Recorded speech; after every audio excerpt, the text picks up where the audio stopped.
Mulla Abdurahmon vaqt g'animat deb atosining intiqomini olmoq qalbindan chiqqan yo'q edi. Arolarinda muhosamat paydo bo'lib, xonning askarlari oftobachi qo'lida edi.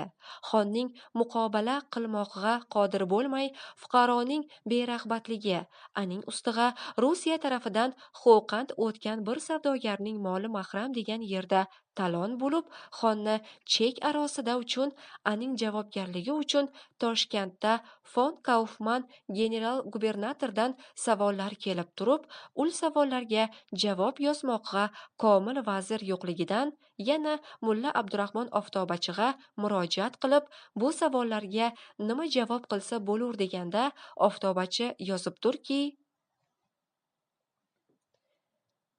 qattiq rad javobi berilsin deb, aning maslahati xonga ma'qul bo'lmay, Rossiyaga borib javob qilmoq bo'lib va ham o'zidan chiqqan fitnaning dafiga Rossiyadan imdod so'ramoq bo'lib turganda, mazkur savdogar molini to'g'risida general-gubernator Toshkentga xonni chaqirgan edi.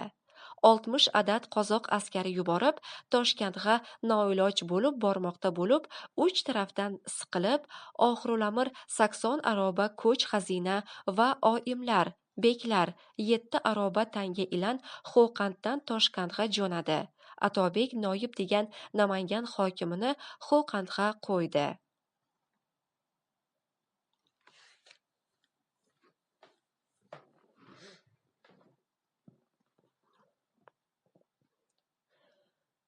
Xonning katta xalafi Nasriddin bek edi.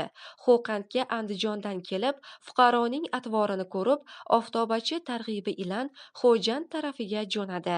Mahramda bir oz muhoraba qildilar. Qilsalar ham hech ish qilmay Marg'ilonga qochdi. Nasriddinxon Xo'qandda turib, Rossiya kelishi ilan istiqbol qilib oldi. Bu sababdan Xo'qandni Nasriddinxonga berdi. Urush boshlagan oftobachi ekan, ani tutmoq qasdida bo'lib, Rossiya askari Marg'ilonga bordi. Marg'ilon xalqiga necha ming tillo lak puli soldi.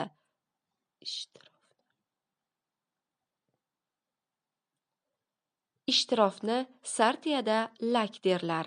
Valhosil hamma fasodning mabdai oftobachi bo'lib, xon Rossiya ilan musolaha qilmak bo'lganda, umaro va fuqarolarning ko'nglini buzib, xon Rossiyaga tobe bo'ladur, g'azot qilmaydur, til bergan deb, xonning o'zi birla urushmak kerak deb, Marg'ilonda Sulton Murodbekni Xo'qandga xon qilmoqchi bo'lib, ahdu paymon qilib turganda, Nasriddinxon borib, oftobachiga 50 ming tillog'a shart qilib, Nasriddinxonni xon qilmoq muddaosida bo'lib, zohiri g'azot, botini fasod Nasriddinxonni Xo'qandga o'rda o'tqizib, xon qilib qo'yib, o'zi Rossiyaga urushmoqchi bo'lib, Mahramga borib, andan Xo'jandni muhosara qilmoq bo'lib, hech ish qilmay, necha ming odam daryoga ketib, Mahramdan qochib, Marg'ilonga ketdi.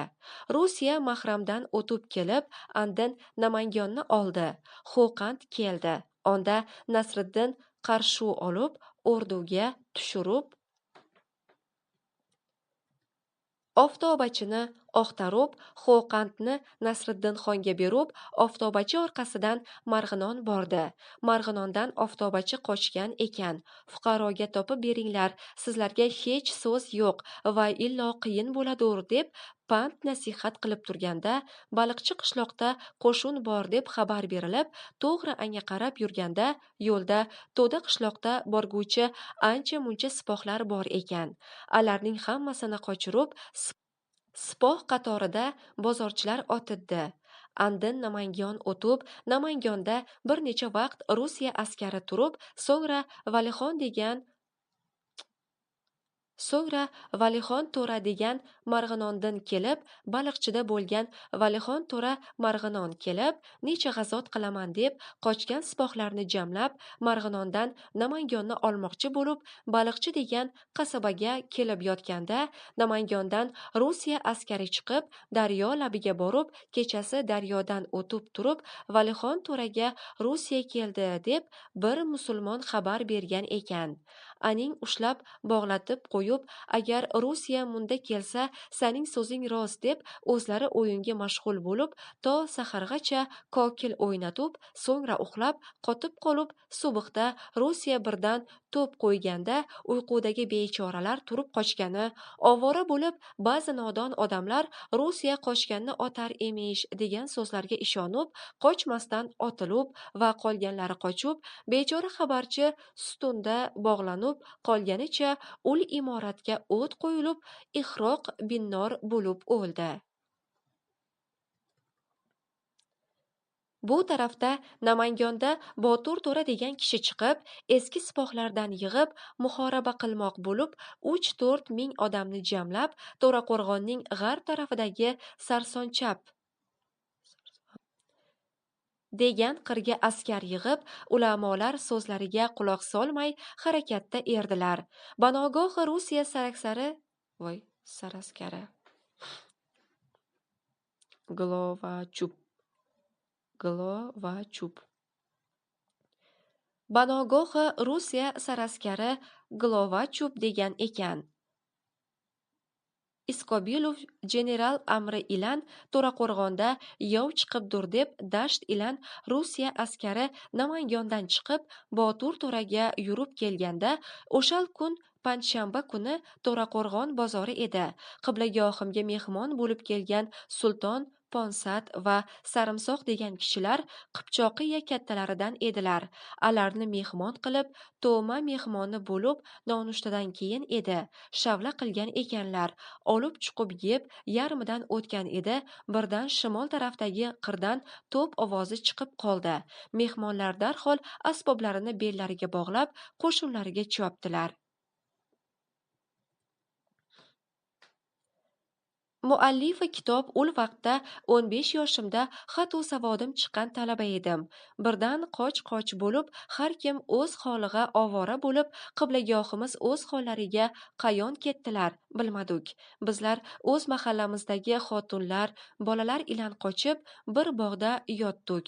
To shomgacha bu to'pu miltiq ovozi, o'qlarni boshimizdan ovoz ilan o'tib turgani vahmida hech yerga chiqolmay bog'da edik.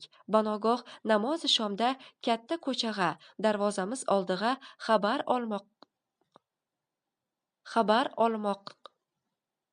xabar olmoqda chiqib edim. Ko'chada uyulgan qon tuproq o'rtasida yotibdur. Hayron bo'lib turib edim. Usta yo'ldosh degan kishi kelib qoldi.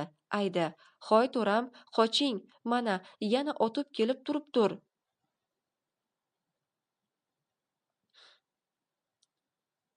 Bul qon, nazar panjaboshining otini qoni. Tez qoching deganda, yana qochib turgan bog'imizga borsam, kechasi sizlarni bir kishi chaqirdi dedilar. Kim ekan deb bog'dan chiqsam, qiblagohimizdan kelgan odam ekan. Ul kishi mulla Kudungda ekanlar.